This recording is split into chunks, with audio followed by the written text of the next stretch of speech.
De Villepin est un islamo-gaulliste. Oui, un nouveau terme les gars. Après l'islamo-gauchiste, nous avons l'islamo-gaulliste. Alors si Villepin est gaulliste, alors il en incarne une nouvelle variante. L'islamo-gaullisme. Rédacteur en chef du service débat du Figaro, Alexandre Devecchio. C'est hallucinant.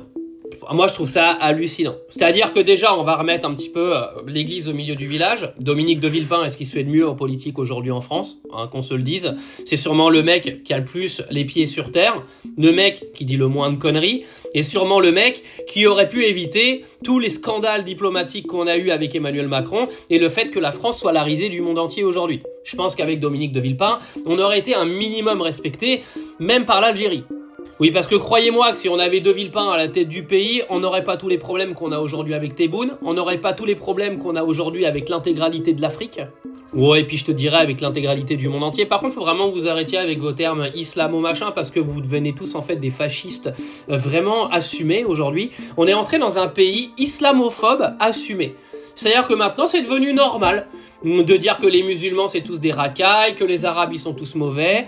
En fait, c'est bon, la parole, elle est libérée, là. C'est-à-dire qu'il n'y a plus un moment, en fait, où la justice fait son travail.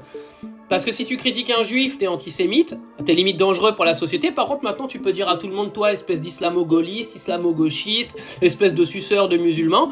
Et puis, c'est plus condamné, en fait. C'est devenu normal.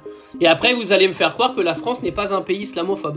Moi, je pars du principe qu'à partir du moment où on a ouvert la parole à l'insulte permanente envers une communauté, nous sommes devenus un pays raciste. D'accord ? C'est-à-dire que si maintenant ce n'est plus condamnable de venir cataloguer un tel ou un tel d'islamo-mécouille, de le suceur de musulmans, etc., si ce n'est plus condamné, d'accord, c'est que nous sommes rentrés dans un pays islamophobe. Que ça vous plaise ou non, les électeurs de l'extrême droite.